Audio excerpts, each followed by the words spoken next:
The screen opens on a misty jungle clearing on Mindanao at 6:30. May 10th, 1942. The camera captures long columns of American and Filipino soldiers marching in defeat. They are headed toward Japanese prison camps under the watchful eyes of armed guards.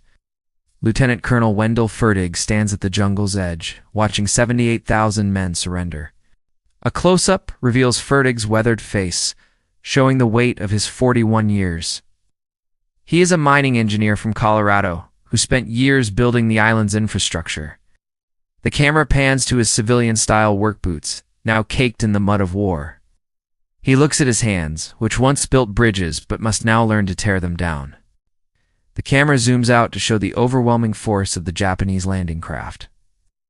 General William Sharp is shown in a dim tent, reluctantly signing the total surrender order. Every American soldier is commanded to lay down his weapon and report to the enemy. The visual focuses on the signed paper, a document Fertig is about to ignore. Fertig moves through the thick brush, avoiding the main roads where patrols are active. Remembers the bamboo telegraph reports regarding the horrific Bataan death march. Images of men bayoneted for falling. Behind flash across the screen and a gritty montage. He knows that surrender does not mean safety. It means a slow, agonizing death. The jungle of Mindanao is shown as a vast green sea of 36,000 square miles. A map overlay compares the island's massive size to the state of Indiana.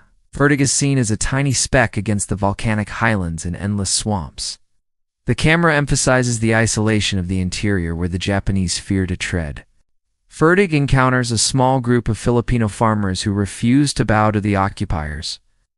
They share a meager meal of rice and salt under the cover of the dense forest canopy. The camera focuses on their shared gaze, a silent agreement to resist the invasion. Fertig realizes he is not alone in his desire to fight back against the occupation. Visuals show the Japanese controlling the coastal ports with massive steel warships. In contrast, the interior world of tribal villages remains untouched and defiant. The camera moves between the heavy artillery of the coast and the bolo knives of the hills. Fertig stands between these two worlds, planning a bridge that shouldn't exist. Fertig is shown suffering from a heavy bout of malaria in a hidden mountain shack. Jacob Dekier, an old American settler, wipes Fertig's brow with a damp, dirty cloth. The camera stays tight on Fertig's delirious face as he dreams of an invisible army. Even in his sickness, he is calculating the logistics of a nationwide resistance. A Japanese patrol is shown burning a village to the ground as a warning to rebels. The smoke rises in a thick black pillar that Fertig watches from a high ridge. He clenches his fist, the camera focusing on his knuckles turning white. This atrocity becomes the fuel for the fire he is about to light across the island. Hook Fertig pulls 2 silver stars fashioned from old coins out of a small pouch. He pins them to his collar, declaring himself a brigadier general in a bold move. The camera captures the glint of the makeshift metal against his tattered uniform. The legend of General Fertig begins at this moment, born from scrap and courage. Fertig meets Luis Morgan, a half-American, half-Filipino captain with a fierce reputation. They stand in a rain-drenched clearing, eyeing each other's weapons and resolve. The camera moves between Morgan's armed band and Fertig's stoic, commanding presence. Morgan realizes that only an American general can unite the warring tribal factions. The camera pans over a meeting of Moro warriors, Christian farmers, and pagan tribesmen.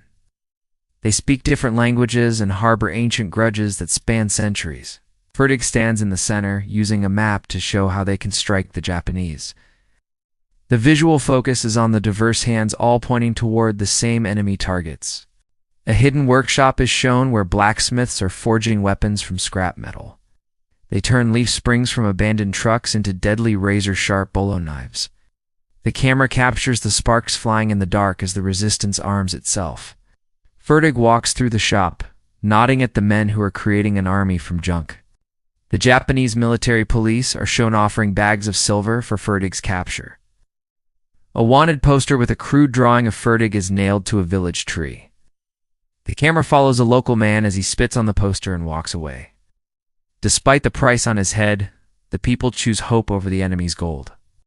Fertig begins organizing a formal civil government to provide law in the jungle. He appoints governors and judges, holding court sessions under the shade of giant trees. The camera shows a guerrilla peso being printed on a primitive hand-cranked press. This paper money becomes a visual symbol of a nation that refuses to be conquered. A scene depicts a coast watcher perched high in a tree overlooking a Japanese port. He uses an old telescope to count the warships and troop transports arriving. The camera shows him writing the details in a small, sweat-stained notebook. This information is the lifeblood of the resistance, waiting for a way to be sent. Placido Almendres is shown scavenging copper wire from a wrecked Japanese truck. He is the engineer tasked with building a radio from the literal remains of the war. The camera focuses on his grease-stained hands as he assembles a crude transmitter. Every part is a miracle of improvisation, hidden from the eyes of enemy patrols. The radio generator is shown being powered by a bicycle pedal system in a cave. Men take turns pedaling furiously to provide the juice for the glowing vacuum tubes. The camera captures the rhythmic clicking of the chain and the hum of the power. Fertig waits by the key, his finger hovering over the button to call for help. The first radio message is sent into the night sky, bouncing toward Australia. In a clean, quiet room in Brisbane, a radio operator pauses at the strange signal. The camera splits the screen between the polished Allied HQ and Fertig's muddy cave. A bridge of light is finally formed across 2,000 miles of hostile ocean. MacArthur's staff sends a blunt message back. Revert to Colonel immediately. Fertig reads the orders but looks at his men, who only see him as their general. He folds the paper and puts it in his pocket, keeping the stars on his collar. Camera shows him walking back to the front lines, leading as a general anyway. A U.S. Navy submarine, the USS Tambor, is shown surfacing in the dead of night. Commander Charles Parsons steps onto the beach to inspect Fertig's ragtag forces. The camera captures his shock as he sees a functioning government in the middle of a jungle. He realizes that Fertig hasn't just survived, he has actually conquered the island. The submarine offloads crates of modern M1 rifles and boxes of fresh ammunition. Guerrillas swap their homemade shotguns for the sleek, powerful American weapons. The camera focuses on the grease-covered rifles being passed from hand to hand. The resistance is no longer just a nuisance. It is now a professional military force. Japanese intelligence officers are shown looking at maps of increasing guerrilla attacks. Red pins represent ambushes that are now happening with terrifying coordination. The camera pans to a bridge being blown sky-high by Fertig's demolition teams. The occupiers are becoming prisoners in the very cities they thought they controlled. A scene shows a guerrilla navy consisting of a single boat armored with saw blades. It carries a salvaged machine gun and moves silently through the coastal mangroves. The camera follows the boat as it surprises a Japanese supply barge in the fog. The sea, once a Japanese highway, is now a place of constant deadly ambush. Fertig is shown moving his headquarters every night to avoid being caught. Sleeps on a mat of woven leaves, his pistol always within reach of his hand. The camera captures the constant movement and the strain on his aging body. Despite the exhaustion, his eyes remain sharp and focused on the tactical map. A Japanese punitive expedition is shown marching into the dense mountain forest. They are met with empty villages and booby traps made of sharpened bamboo. The camera shows the frustration of the Japanese colonel as his men fall to invisible foes. The jungle itself seems to be fighting back against the foreign invaders. Fertig holds a meeting with the Moro de Tas, the powerful Muslim tribal leaders. They exchange gifts of traditional daggers and American tobacco in a sign of peace. The camera focuses on the diverse group of men sitting in a circle of trust. The general has achieved the impossible, a unified front of all Mindanao people. A hidden guerrilla hospital is shown where doctors operate by the light of coconuts. They use local plants and scavenge supplies to treat the wounded and the sick. The camera captures the resilience of the staff as they save lives in the wilderness. Fertig visits the ward, shaking the hands of the men who bled for his cause. The Japanese increase the price on Fertig's head, printing his name in every paper. They begin executing civilians to force them to reveal the general's location. The camera shows a village square where a brave farmer refuses to speak. The silence of the people becomes the loudest weapon in Fertig's growing arsenal. Hook, a Japanese Zero fighter, dives toward a suspected guerrilla radio station. Suddenly, a hidden machine gun nest opens fire, shredding the plane's wings. The camera follows the wreckage as it crashes into the trees, erupting in flame. Fertig watches from a distance, knowing his ghost army is now a lethal reality. American planners in Australia are shown studying Fertig's intelligence reports.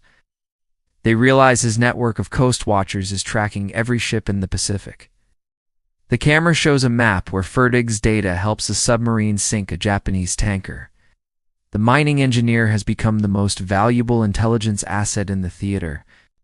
Fertig is shown writing a letter to his wife Mary, which he hopes a sub will carry. He speaks of the mountains and the brave people who have become his family. The camera focuses on his pen as it moves across a scrap of yellowed paper. He is a man who misses home, but knows he cannot leave until the job is done. A scene depicts the guerrilla postal service moving letters across the island. Runners move through the jungle at high speed, evading Japanese checkpoints. The camera follows a single envelope as it passes through 10 different hands. Communication is the glue that keeps Fertig's 30,000 soldiers together. The Japanese launch a massive three-pronged offensive to trap Fertig in the north. Thousands of troops move into the highlands with tanks and heavy artillery support. Camera shows Fertig calmly ordering his men to melt away into the brush. He refuses to fight on the enemy's terms, choosing to strike only from the shadows. Japanese soldiers are shown wandering in circles, lost in the green labyrinth. They suffer from tropical diseases and the constant fear of a sniper's bullet. The camera captures the demoralized looks on the faces of the once proud occupiers. The offensive ends in a retreat, with the Japanese leaving behind their equipment. Fertig's men emerge from the jungle to scavenge the abandoned Japanese supplies. They pick up helmets, boots, and cans of food left behind by the retreating army. The camera shows the guerrillas laughing as they feast on the enemy's rations. The psychological balance of the war on Mindanao has shifted permanently. A guerrilla school is shown where children learn to read by the light of the sun. They are taught about democracy and the history of the Philippines and America. The camera focuses on a young boy drawing a picture of General Fertig. The resistance is building a future while the enemy is only trying to survive. The USS Narwhal, a giant submarine, surfaces to deliver a massive cargo of explosives. Fertig's demolition teams use the C-4 to target the island's major airfields. The camera shows a series of nighttime blasts that destroy Japanese hangars. The enemy's air superiority is grounded by men with backpacks and fuses. Fertig stands on a cliffside, looking out at the ocean as the sun begins to set. He knows that MacArthur is preparing for the great return to the Philippines. The camera pans over the thousands of guerrillas hidden in the hills below him. They are the vanguard of the invasion, waiting for the signal to strike. Hook. A flash of light on the horizon signals the arrival of the U.S. 7th Fleet. Fertig's radio crackles to life with the words, "The liberation has finally begun." The camera captures the joy on Fertig's face as he realizes his plan worked. 3 years of hiding are over. The time for the open battle has arrived. Fertig's division seize the main roads, blocking Japanese reinforcements from moving. They cut every telephone line and destroy every bridge leading to the coast. The camera shows the Japanese garrisons completely isolated and panic-stricken. The general has turned the entire island into a trap for the occupiers.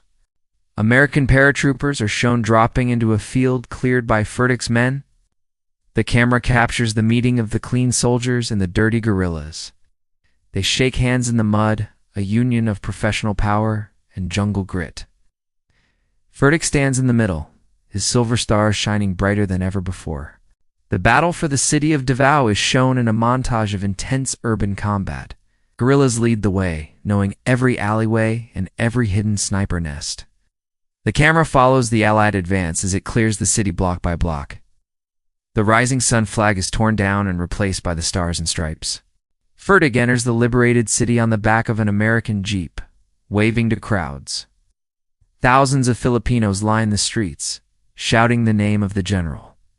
The camera captures the tears of joy and the flowers thrown at the soldiers. The mining engineer has completed his journey from fugitive to national hero. The Japanese commander on Mindanao is shown surrendering his sword to Fertig. The camera stays on the blade as it is handed over in a formal ceremony of defeat. Fertig accepts it with a nod, his expression one of quiet, humble dignity. The man who is expected to report to a prison has accepted a total surrender. Fertig is shown standing before Douglas MacArthur at a formal military banquet. MacArthur awards him the Distinguished Service Cross for his incredible bravery. Camera focuses on the medal as it is pinned to Fertig's now clean uniform.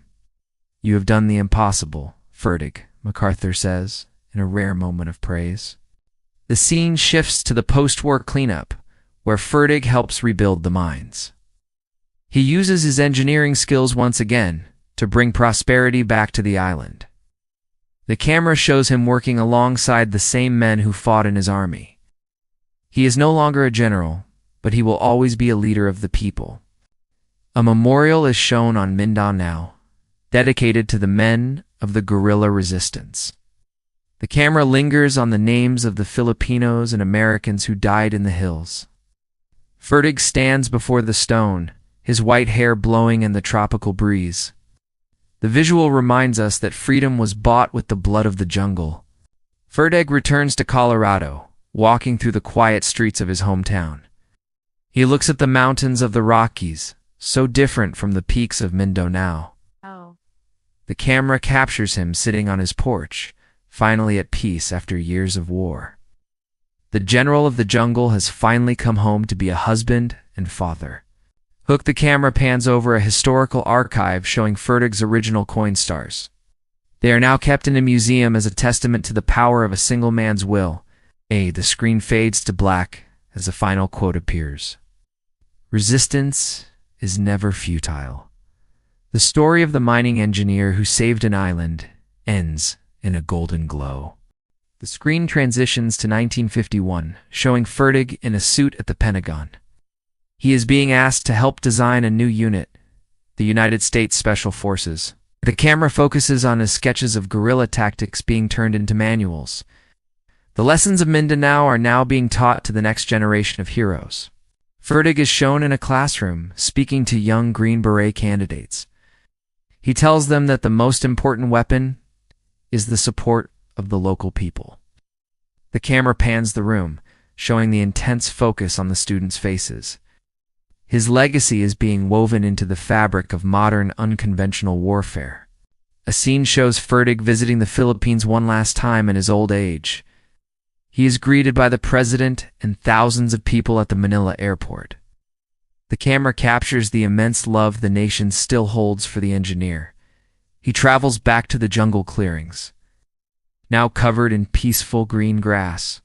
The camera focuses on the old radio transmitter, now a rusted relic in a museum. A group of school children listens to a recording of Fertig's first broadcast. The voice is crackly and faint, but the message of hope is perfectly clear. The visual connects the past struggle to the freedom of the present day. A final wide shot shows the sunset over the mountains of Mindanao today. The island is peaceful, its cities bustling with life and modern commerce. The camera tilts up to the stars, the same ones Fertig once wore on his collar. The credits begin to roll over the beautiful, free landscape he helped create. The camera focuses on the faces of the descendants of Fertig's brave guerrillas. They tell stories of the American general who stayed when others fled. The visual transitions through various families, all sharing the same legend.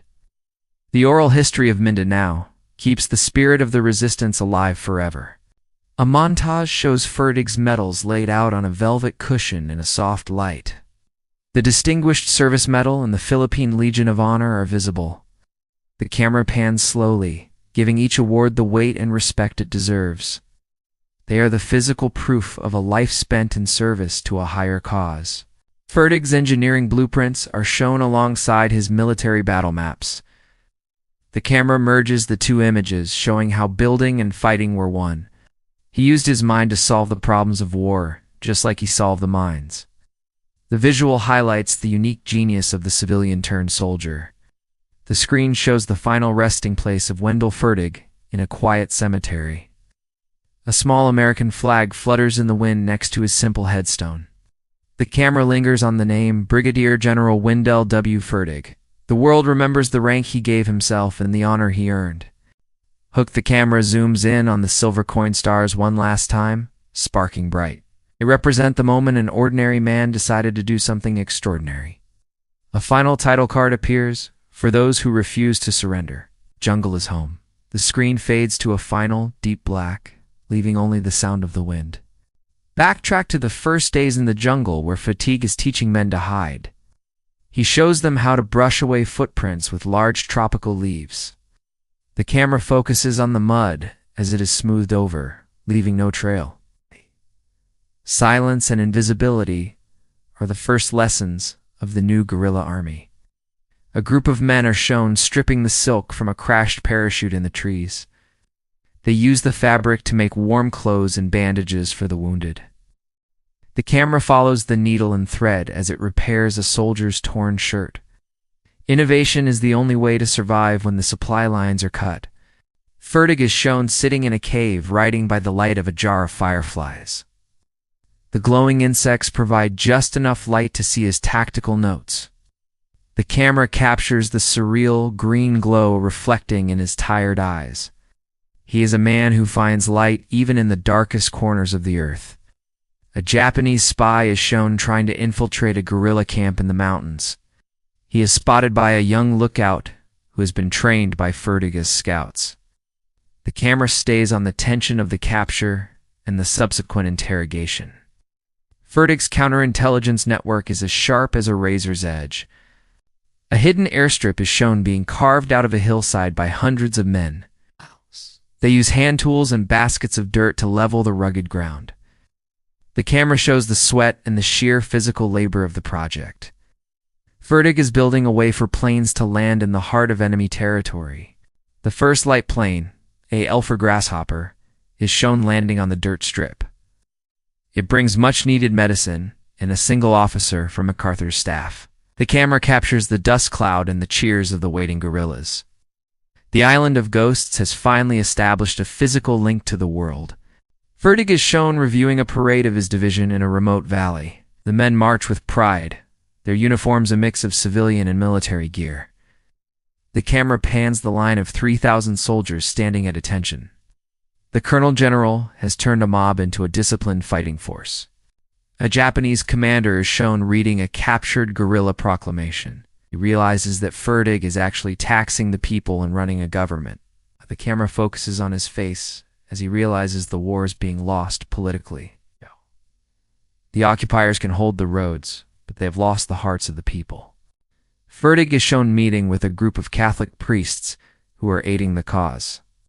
They hide supplies in the church belfries and pass messages through the pews. The camera captures the cross and the rifle leaning against the same wall. Faith and resistance are intertwined in the battle for the island's soul. A massive explosion rocks the Japanese headquarters in the city of Kagajan. Guerrilla saboteurs have managed to plant a bomb in the very heart of the enemy. The camera follows the smoke as it fills the sky, visible for miles around. Fertig has proven that no place on the island is safe for the Japanese. Fertig is shown in a small boat, navigating a river filled with crocodiles. He is traveling to meet a distant tribe that has not yet joined the fight. The camera captures the danger of the water and the thick, overhanging vines. He risks his life daily just to keep the alliances of the island strong. The camera shows a guerrilla printing plant hidden inside a massive hollow tree. They are making leaflets that tell the truth about the progress of the war. The paper is thin and the ink is smudged, but the words are powerful. The Americans are winning, the leaflets say. Hold on just a little longer. A scene shows Fertig teaching a young Filipino how to use a surveying transit. He is training the next generation of engineers even while the war is raging. The camera focuses on the lens as they look toward a future of rebuilding. Fertig never stopped being a builder, even when he was forced to be a destroyer. The Japanese launch a scorched earth policy, killing livestock and burning crops. Fertig's men respond by raiding Japanese supply depots to feed the starving people. The camera shows the guerrillas carrying bags of grain back to the villages. The army has become the protector and the provider for the entire population. Fertig is shown looking at a map of the world, realizing the war is ending in Europe.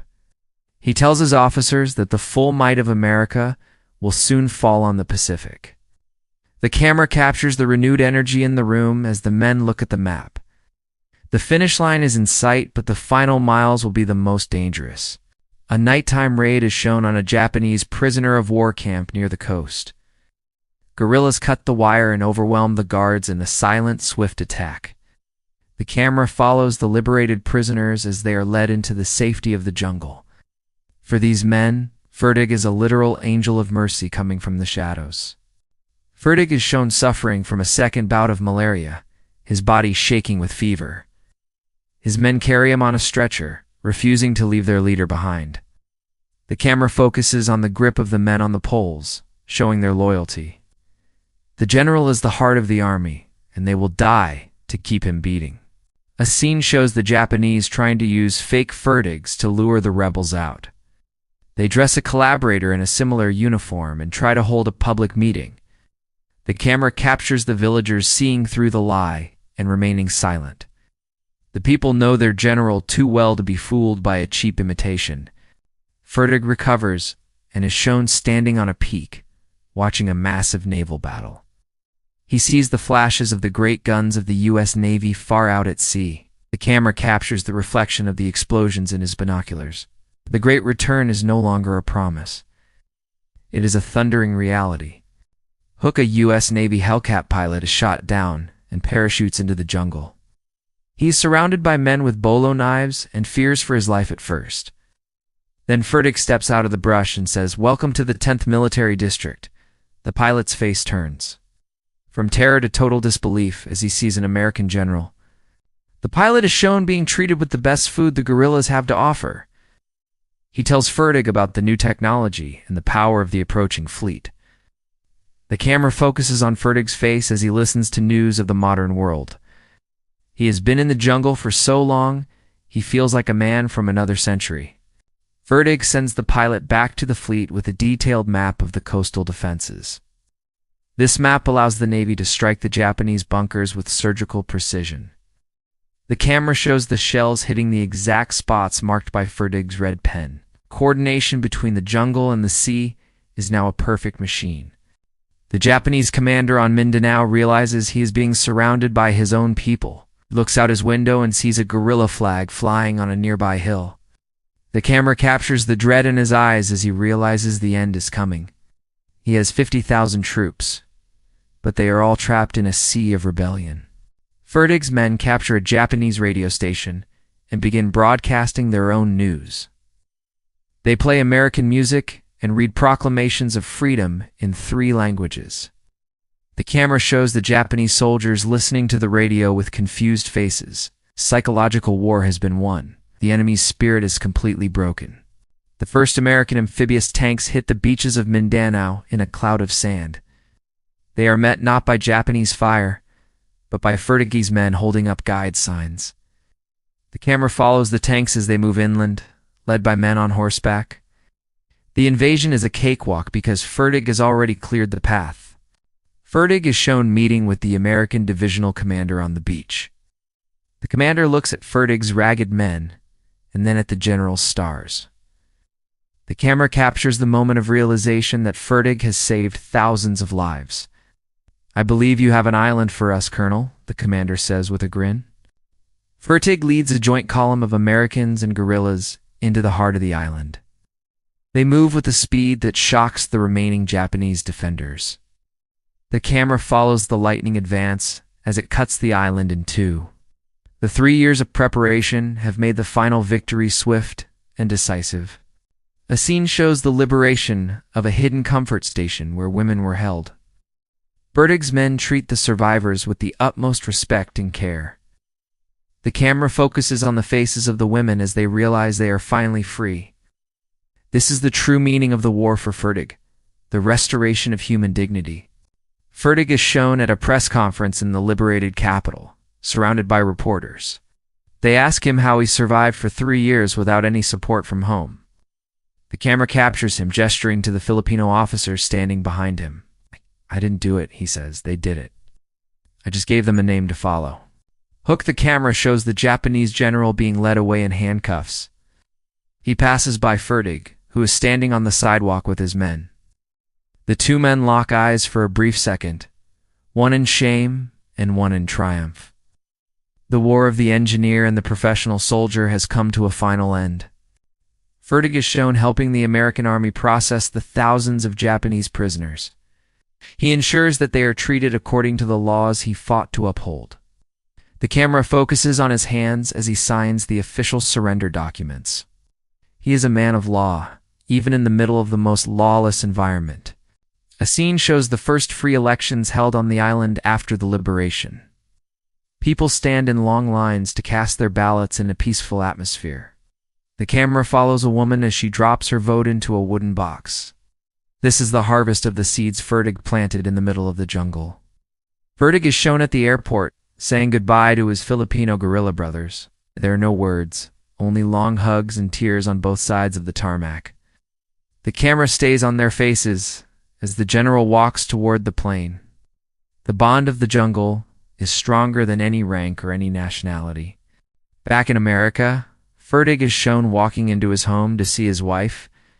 She looks at him and sees a man who has changed, his eyes holding a world of secrets. The camera captures the long, silent embrace in the hallway of their house. The war is over, but the memories of Mindanao will stay with him forever. Fertig is shown in his study, writing his memoirs of the jungle years. He wants to make sure the world knows about the bravery of the Filipino people. The camera focuses on the title of the book. He called it Guerrilla. He is a man who wants the truth to be the final word of his long journey. A scene shows a young U.S. Army captain reading Fertig's book years later. The captain is in a tent in a distant land, studying the lessons of the past. The camera pans the camp, showing that the Fertig method is still being used. The engineer's ideas have become the standard for every special forces unit. Fertig is shown as an old man, playing with his grandchildren in a sunny park. He tells them stories about the big green world and the brave men he knew. The camera captures the light in his eyes as he passes on the history. He is a man who found peace, but he never forgot the price of his freedom. A final visit to the Philippines is shown, where Fertig is the guest of honor. A statue of him is unveiled in the center of a town he once helped save. The camera pans the statue, showing the silver stars carved into the stone. He is a permanent part of the island's history, a hero for all time. The camera shows the Fertig Award being given to a young soldier today. It is given for excellence in unconventional warfare and leadership in the field. The visual connects the past to the present, showing a legacy of excellence. The engineer spirit continues to lead the way in the defense of freedom. Hook, the final shot of the main story, shows Fertig's original coin stars one last time. They are being polished by a museum curator, reflecting the light like real diamonds. A voiceover says, "Sometimes, to lead an army, you just have to believe you can." The screen fades to a beautiful golden sunset over the mountains of Colorado. The camera captures a wide-angle view of the rugged Mindanao shoreline at dawn. Waves crash against the rocks where the first supply submarines once surfaced. The visual represents the strength and permanence of the island's natural beauty. Fertig's story began in these waters and transformed the land beyond them. A scene shows Fertig's old engineering office, now restored as a historical site. His drafting table and compass are laid out exactly as they were in 1941. The camera focuses on a bridge design that was never completed due to the war. It serves as a reminder of the civilian life he sacrificed to become a soldier. Fertig is shown in the Pentagon, standing before a wall of famous generals. He looks at the portraits of Eisenhower and Patton, men of massive armies. The camera captures him smiling softly, knowing his army was different. He didn't have tanks or planes, but he had the heart of an entire people. A scene shows a modern-day special forces team training in the Philippine jungle. They are practicing the same hit-and-run tactics Fertig perfected decades ago. The camera follows them as they disappear into the brush with silent efficiency. The student has become the teacher through the passage of historical time. Fertig is shown receiving a letter from a Filipino man he once saved from a camp. El man is now a grandfather, and he writes to thank Fertig for his life. The camera stays on Fertig's face as he reads the heartfelt words of gratitude. This is the only reward he ever truly wanted: the knowledge that he helped. A visual montage shows the guerrilla peso being used as a historical teaching tool. Teachers explain how a piece of paper can represent trust in the middle of chaos. The camera zooms in on the signature of Wendell Fertig on the bottom of the bill. His name was a promise of a future that many people didn't believe in. Fertig is shown in his garden in Colorado, planting a small tropical tree. He cares for it daily, a small piece of the jungle in the high mountain air. The camera captures the green leaves thriving against the snowy peaks behind. He brought a piece of Mindanao home with him, and he made it grow. A scene shows a group of military historians debating Fertig's self-promotion. They agree that it was a stroke of psychological genius that saved the resistance. Else. The camera pans over their books and maps as they analyze his every move. The mining engineer has become a subject of study at the highest levels. Fertig is shown sitting in a quiet church, reflecting on the men he lost. He lights a candle for each of his commanders who didn't see the liberation. The camera captures the flickering flames and the somber peace of the moment. He carries the weight of his command with a deep and humble reverence. A young soldier asks Fertig, "Would you do it all again, General?" Fertig looks at the silver stars on his desk and nods without a single doubt. For the people of Mindanao, he says, "I would walk into that jungle tomorrow." The camera focuses on his steady, clear eyes as the music swells in triumph. The visual returns to the dense rainforest where Fertig's first camp was hidden. Ancient trees stand like sentinels over the ground where history was made. The camera moves slowly through the vines, revealing a rusted rifle in the dirt. Nature is reclaiming the war, but the story is still etched into the earth. Fertig is shown at a reunion of the 10th Military District in the late 1950s. Old men in fading uniforms embrace and swap stories of the general's audacity. The camera captures the laughter and the shared pride in their impossible feat. They were a brotherhood forged in the fire of the greatest conflict in history. A scene shows the Fertig collection at the MacArthur Memorial Museum. Visitors look at his tattered jungle uniform and his handmade silver stars. The camera follows a young boy as he touches the glass, looking at the stars. The legacy is passed from one generation to the next through these simple objects. Fertig is shown in a black and white television interview in his later years. He speaks with a calm, steady voice about the importance of civilian-military ties. The camera stays on his face, showing the wisdom and the scars of his life. He is a man who lived 1,000 lives in the span of 3 jungle years. A visual comparison shows Mindanao in 1942 and Mindanao in the present day. The war-torn ruins are replaced by modern skyscrapers and thriving businesses. The camera transitions between the two, showing the power of a successful liberation. Fertig's efforts provided the foundation for the peace that now covers the land. Fertig is shown writing a final note to his children about the meaning of service. "Rank is just a label," he writes, "but responsibility is a sacred duty to others." The camera focuses on the ink drying on the page, a final lesson for the future. He was a man who understood that power is only useful when it serves the weak. A scene shows a Filipino festival where a man is dressed as General Fertig. He leads a parade through the village. The people cheer with genuine love. The camera captures the colorful costumes and the spirit of the celebration. He has become a folk hero, a figure of myth and legend in the local culture. Fertig is shown sitting on a beach in Florida, looking out at the Atlantic Ocean. He compares it to the Pacific, realizing that the world is one connected place. The camera stays on his silhouette as the sun goes down over the water. He is a global citizen who saw the best and worst of humanity in the jungle. A final montage shows the faces of every person mentioned in the Fertig story. From Almendrez to Morgan, their eyes all reflect a common purpose and strength. The camera moves quickly between them, creating a tapestry of the resistance. They were the invisible army that made the impossible a reality for the world. The camera zooms out from a map of Mindanao to show the entire planet. A small light glows on the island, representing the flame Fertig once lit. The light spreads, connecting to other points of resistance across the globe. Fertig wasn't just a general.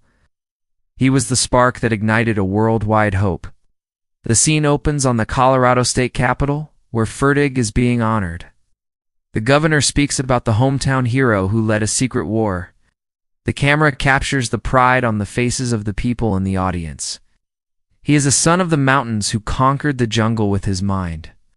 Fertig is shown in a library, looking at a book on the history of mining. He smiles as he realizes his engineering skills were the key to his military success. The camera focuses on a diagram of a tunnel, showing the similarity to a bunker. He was always an engineer first, applying logic to the chaos of the battlefield. A scene shows a coastwatcher station being used by modern environmentalists. They use the same vantage points Fertig used to protect the island's nature. The camera follows a bird as it flies over the lush green canopy of Mindanao. The island Fertig saved is now being preserved for its beauty and its life. Fertig is shown in a dreamlike sequence, walking through the jungle one last time. He sees the ghosts of his men, all young again and standing at attention. The camera moves between their smiling faces as they salute their general. He is at peace with his past, and his men are at peace with their sacrifice. A visual shot of the Fertig Highway in the Philippines, a major road named after him. Cars and trucks move freely along the path he once cleared with a machete. The camera follows the traffic as it flows through the heart of the island. He built the roads of war, and now they are the roads of a thriving peace. Fertig is shown as a young man again, arriving in the Philippines for the first time. He looks at the palm trees and the blue water with a sense of wonder and adventure. The camera captures his optimism as he begins his work as a mining engineer. He had no idea that this beautiful land would one day test his very soul. A scene shows Fertig's wife, Mary, waiting for his return during the long years. She looks at his empty chair and prays for his safety in the distant jungle. The camera stays on her strong, patient face as she maintains their home. She was the silent partner in his resistance, the reason he fought to come back. Fertig is shown in the 1960s, watching the news about the Vietnam War. He shakes his head, knowing that the lessons he learned are being forgotten. The camera focuses on his frustrated expression as he looks at the television. He knew that you can't win a war if you don't understand the people on the ground. A final interview with an old Filipino guerrilla who served directly under Fertig. The man cries as he remembers the general's kindness and his unwavering courage. The camera stays on his wrinkled hands as they hold a photo of Fertig. "He was our brother," the man says, "and he never, ever gave up on us."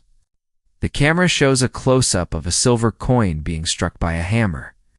It is being turned into a star, just as Fertig's were in the middle of the war. The visual symbolizes the creation of a leader from the raw materials of life.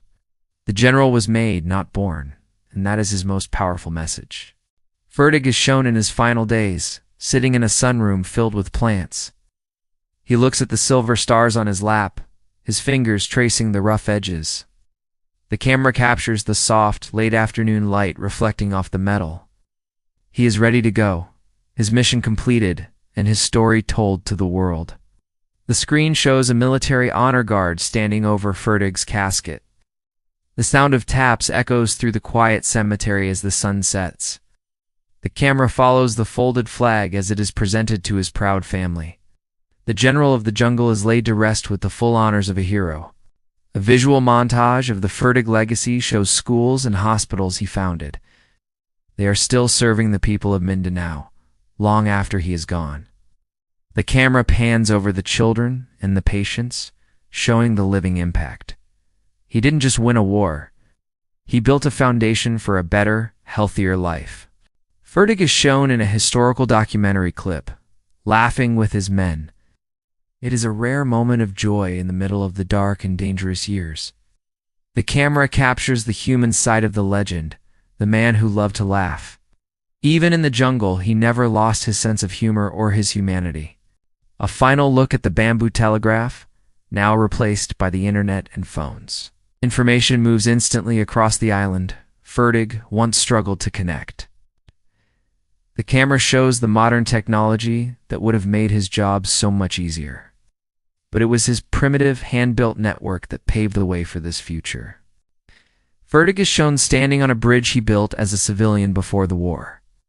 He looks at the strong steel and the solid concrete, proud of his professional work.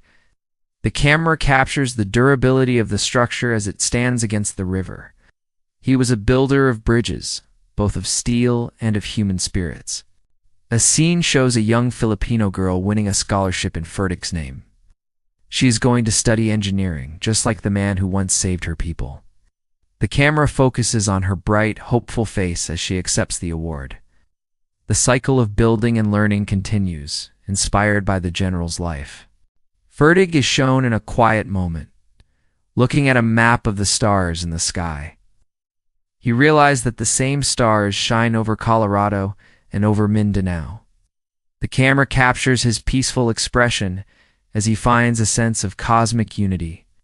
The war was small compared to the vastness of the universe he always admired. A final shot of the jungle canopy from high above, looking like a green ocean. Somewhere down there, the story of Wendell Fertig will always be remembered. The camera pans the horizon, showing the beauty and the mystery of the island. Mindanao is a place of legends, and Fertig is the greatest legend of them all. The camera moves slowly toward a single, shining silver star in the dark. It grows larger until it fills the entire screen with a brilliant white light. Final message appears. In the absence of orders, lead. In the absence of hope, be the hope. The screen remains bright for a long moment before finally fading to black. The visual shows Fertig's Colorado hometown, peaceful under a winter snow. Smoke rises from chimneys, symbolizing the warmth and security of home. The camera contrasts this peace with the humid, dangerous heat of his war. He fought for this quiet life, for himself, and for millions of others. A close-up of Fertig's engineering transit, the brass polished to a high shine, reflects the world around it, a tool of precision in a chaotic world. The camera shows how he used it to measure the land he would later defend. The engineer's eye for detail was his greatest tactical advantage. Fertig is shown in his 70s, attending a ceremony at the Colorado School of Mines. They are naming a hall after him, honoring their most famous and heroic graduate.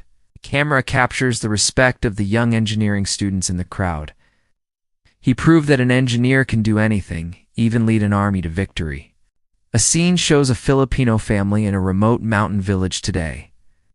They have a small shrine in their home with a picture of General Fertig. The camera focuses on the candle they light to honor the man who protected them. His memory is a sacred part of their family history, passed down with love. Fertig is shown at his desk, filing away his final reports on the Special Forces. He is satisfied that the unit is in good hands and ready for the future. The camera captures him, closing the folder with a sense of finality and peace. He has given everything he had to his country and to the cause of freedom.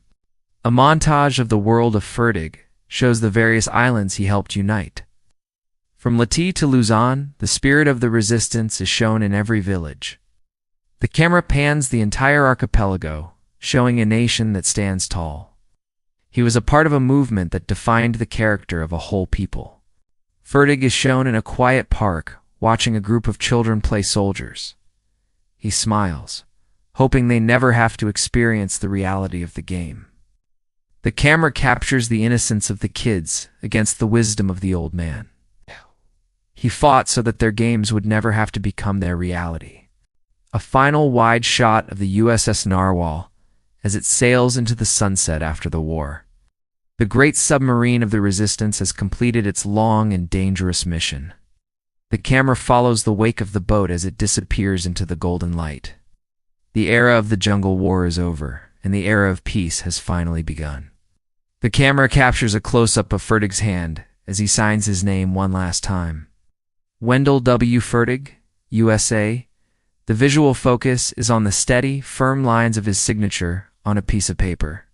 He was a man of his word, and his word was the law of the jungle. The camera pulls back from the island of Mindanao until it is just a dot. A final title card reads, 110,000 soldiers eventually served in Fertig's army. The screen turns to a brilliant, pure white, and the sound of a single silver coin falling is heard. The legend is complete. The engineer who became a general has found his rest,